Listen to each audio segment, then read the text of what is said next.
Hey guys, I'm Rob and this is Dog Walking Incorporated. Okay, so we are here and you can see we're still starting. We're putting the starting touches on this fence.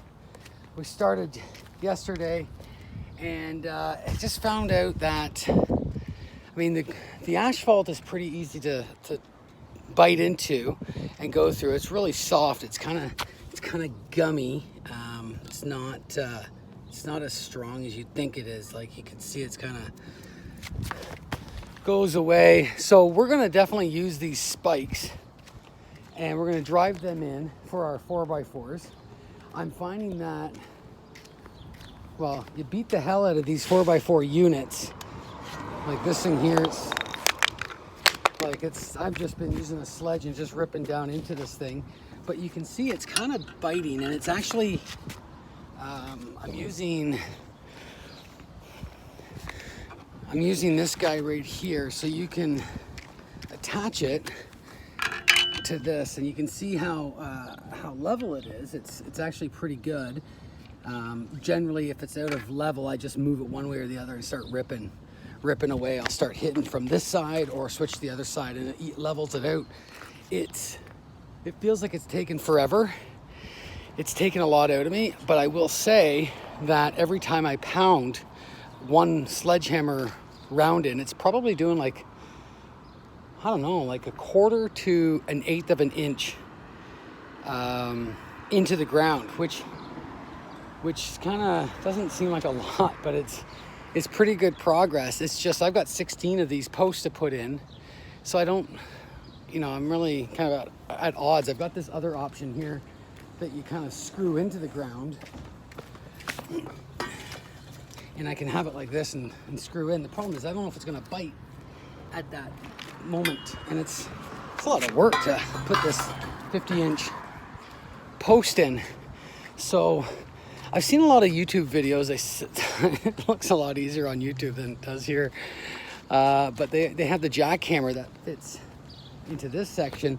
But in Canada, I'm in Toronto. In Canada, there's no friggin' jackhammers at Home Depot or Rona or Lowe's that have the option to slide that piece into this unit here. Usually there's a piece that you can put in there that protects this whole area, and the bit of the jackhammer is not a cutter, it's more like just a pounder, and we just don't seem to have that in there. And when I tell people I'm putting a post into asphalt, they look at me like I'm an idiot, probably because I am one. But I know that if you're in the States, like all the YouTube videos that I see, it's all just putting these things into grass and lush soil. Really easy peasy stuff. But I don't want to put cement down into this ground. I don't want to dig down 4 feet. I want the option. What I like about this is that if I don't like the post that's here, I can just change the post. Like there's going to be screws here that hold it together. So I like that flexibility, and if there's any rot or anything at all, I can just change it. The problem that I'm going to experience, I anticipate, is frost heave. You probably won't with that thing because it's deep enough. You might with this, but they say that it's supposed to be resistant to, well, like whatever the word is, anticipate and adjust accordingly to frost heave.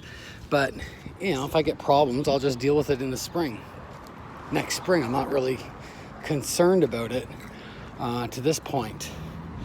But I'm going to be maybe putting a time-lapse video on this thing so you can see me in action and what I'm doing exactly. But I think you get the drift. I'm going to be doing this like 16 times, and I'm destined. It's the 11th of July right now, and I am destined to get this fence up by the 31st of July. I have to have a fence up. Anyways, peace.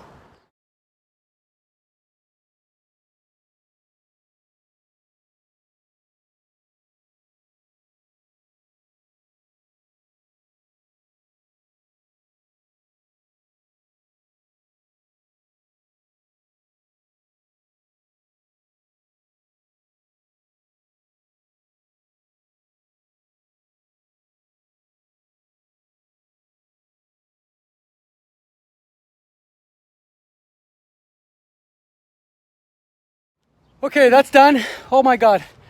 Here is the damage. Here's the damage. It's in. It's a little off. It's not completely balanced, but we're gonna be able to figure it out.